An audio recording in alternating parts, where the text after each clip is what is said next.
여러분 안녕하십니까? 조용한 하루의 첫 시작을 하나님과의 만남으로 시작하시는 여러분들께 하나님의 은혜가 임하시기 바랍니다. 성경 빌립보서 2장 1절로부터 5절까지의 말씀을 보겠습니다. 그러므로 그리스도 안에 무슨 권면이나 사랑의 무슨 위로나 성령의 무슨 교제나 긍휼이나 자비가 있거든 마음을 같이하여 같은 사랑을 가지고 뜻을 합하여 한 마음을 품어 아무 일에든지 다툼이나 허영으로 하지 말고 오직 겸손한 마음으로 각각 자기보다 남을 낮게 여기고 각각 자기 일을 돌아볼 뿐더러 또한 각각 다른 사람들의 일을 돌아보아 나의 기쁨을 충만케 하라. 너희 안에 이 마음을 품으라 곧 그리스도 예수의 마음이니. 본문에서 바울은 마음이란 단어를 6번, 5번 사용하고 있습니다. 성경에서 마음은 종종 생각과 동의어로 쓰입니다. 잠언 23장 7절 말씀에 마음의 생각이 어떠하면 그 위인도 그러하다 하였습니다. 어떤 생각을 마음에 품고 사느냐는 결국 그 사람을 꼴잡게 된다는 의미이겠죠. 자, 이제 오늘과 내일 이틀에 걸쳐서 우리가 살아가는 동안에 내가 속한 가정과 내가 속한 교회와 또 내가 속한 어떤 회사나 어떤 조직이 하나님께서 기뻐하실 만한 하나된 믿음의 공동체가 되기 위하여 우리 개개인이 어떤 마음을 품고 어떤 생각을 하며 해야 할지에 대해서 살펴보겠습니다. 자, 우리가 가져야 할 하나가 되기 위한 첫 번째 마음은 한 마음 곧 일심입니다. 조금 전 읽었던 빌립보서 2장 2절 말씀에 보면 마음을 같이하여 같은 사랑을 가지고 뜻을 합하여 한 마음을 품어라 했고 또 빌립보서 4장 2절 가운데 보면 주 안에서 같은 마음을 품으라고 하였습니다. 마음을 같이하여란 것은 문자적으로 보면 생각을 같이하여이지만 조금 더 넓은 의미에서 생각해 본다면 감정과 태도와 뜻을 같이 하는 것을 포함하는 의미인 것입니다. 성경은 초기 교회 시대 때의 성도들이 한 마음을 가졌던 것에 대해서 말씀합니다. 사도행전 4장 32절 믿는 무리가 한 마음과 한 뜻이 되어 모든 물건을 서로 통용하고 제 물건을 조금이라도 제 것이라 하는 이가 하나도 없더라라고 했습니다. 모든 성도가 하나의 마음, 같은 뜻을, 같은 마음을 가졌던 이 초기교회 공동체의 화목한 분위기가 느껴지는 것 같습니다. 오늘 이 마지막 시대의 재림교회 공동체도 신앙의 소망과 신앙의 목표와 지향점에서 같은 마음을 가진 하나가 되어야 하는 것입니다. 자, 그런데 하나가 되기 위한 전제 조건이 있습니다. 그것은 구성원들의 다양성을 수용하는 것입니다. 2026년 4월 기준 대한민국의 총 인구수는 약 5,109만 명이라 합니다. 그 가운데 똑같은 사람은 하나도 없습니다. 얼굴 모습이 다르고 취미도, 좋아하는 음식도, 기질과 성격도 다릅니다.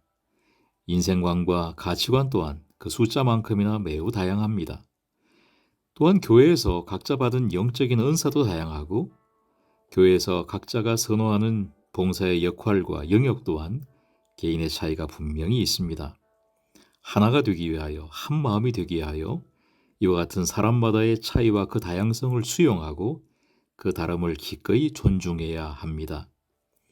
하나님은 우리 신앙 공동체의 모든 구성원들이 한 마음으로 연합할 것을 권고하십니다. 부저신자 520페이지입니다. 하나님의 백성 사이에는 연합과 우애가 있어야 한다. 그것이 하나님의 뜻하신 바이다. 사실 오랜 시간 같은 교회에서 함께 신앙생활을 하다 보면 정서적으로 매우 가깝게 느껴지는 것이 당연하지만 사실 그런 친밀감은 저절로 유지되는 것이 아니기 때문에 의식적으로 모든 성도가 하나가 되기 위하여 노력해야 합니다. 해서 에베소 4장 2절 3절 말씀에는 모든 겸손과 온유로 하고 오래 참음으로 사랑 가운데서 서로 용납하고 평안에 매는 줄로 성령이 하나 되게 하신 것을 힘써 지키라 하였습니다. 또한 가려 뽑은 기별 3권 15페이지에도 연합은 힘이다. 모두가 사랑과 온유와 마음의 겸비로 연합해야 한다.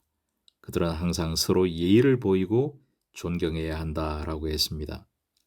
우리의 공동체가 한마음 한뜻이 되고 또 그 하나됨을 유지하기 위하여 목회자와 성도들 사이에, 장로님들과 집사님들 사이에, 연로하신 성도들과 젊은 세대 성도들 사이에 존중과 예의와 존경심이 있어야 한다는 것입니다.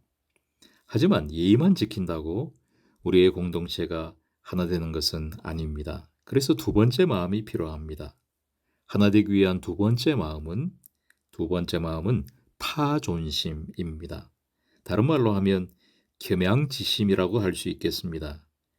빌립보 2장 3절 말씀이었습니다. 아무 일에든지 다툼이나 허영으로 하지 말고 오직 겸손한 마음으로 각각 자기보다 남을 낮게 여기고 했습니다. 남을 나보다 낮게 여기는 것, 겸손지심입니다. 하나님께서는 겸손한 마음을 가진 사람을 사랑하십니다. 왜냐하면 겸손한 사람이야말로 예수님을 가장 닮은 사람이기 때문입니다. 성경은 겸손한 사람에게 축복을 약속하시는 구절이 참 많이 나옵니다. 욥기 22장 29절 하나님은 겸손한 자를 구원하신다 하였습니다. 시편 10장 17절 주는 겸손한 자의 소원을 들으셨으니 시편 147편 6절 여호와께서 겸손한 자는 붙드시고 잠언 3장 34절 겸손한 자에게 은혜를 베푸시나니 이사야 57장 15절 겸손한 자의 영을 소성케 하며 예수님께서도 마가복음 10장 45절 가운데 보면 인자에 온 것은 섬김을 받으려 함이 아니라 도리어 섬기려 하고 자기 목숨을 많은 사람의 대속물로 주려 함이니라. 또 누가복음 22장 27절 나는 섬기는 자로 너희 중에 있노라 하셨습니다.